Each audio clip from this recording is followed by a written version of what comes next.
Ang 5 boxing record na wala nang makakahigit pa.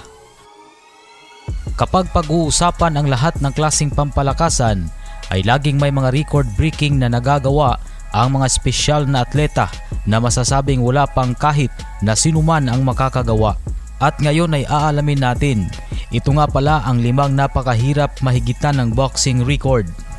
Pero hindi po ito pasunod-sunod, kaya kayo na lang ang humusga kung alin ba ang pinakamahirap sa 5 ito. Ang ating unang pag-uusapan ay si Bernard Hopkins. Sinasabing si Hopkins ang pinakamatandang kampiyon sa buong daigdig ng boxing, matapos niyang talunin si Jean Pascal.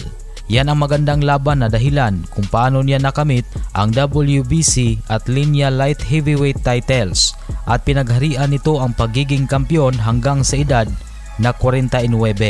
Dahil dyan ay talagang napakahirap namang mahigitan ng kanyang nagawa, kung saan pangangalaga sa katawan at matinding disiplina ang kinakailangan upang mapanatili ang kondisyon sa ganyang edad.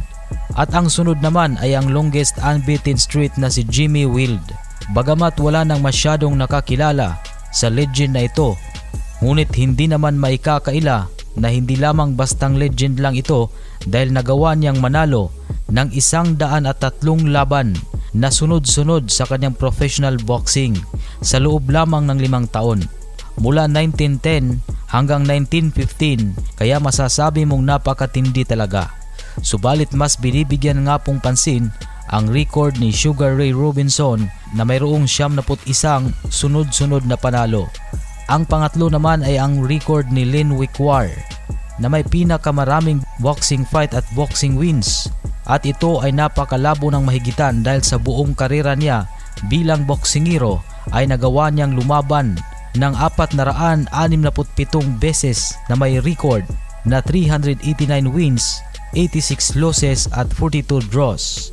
Kaya naman talagang napaka-impresibo ng kanyang naabot at malabo talagang may makagawa pa nito.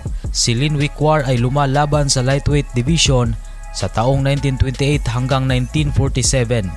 At ang ikaapat naman ay ang most knockout wins ni Archie Moore, kung saan nagawa niyang manalo ng 131 beses via knockout na binubuo ng 186 wins bilang isang professional boxer at may 23 losses. Si Archie Moore lang ang tanging boksingero na nakatapat ang 2 boxing legend na si Muhammad Ali at Rocky Marciano, at parehas siyang natalo ng mga ito. At syempre ang huli ay ang nag-iisang 8 division world champion, ang ating pambansang kamao Manny Pacquiao. Dahil sa kasalukuyang boxing ay itong record lang ni Pacquiao ang kayang makipagsabayan sa lahat ng mga nabanggit. Mapapansin kasi na halos lahat ng record na mahirap higitan sa boxing ay nagawa nung mga unang panahon, pero si Pacquiao ay nakagawa din ngayon. At dahil dyan karapat-dapat niyang maisama sa listahan ng mga yan. At isang 8 division world title ay isang napakahirap na magawa at napakahirap na ring mahigitan.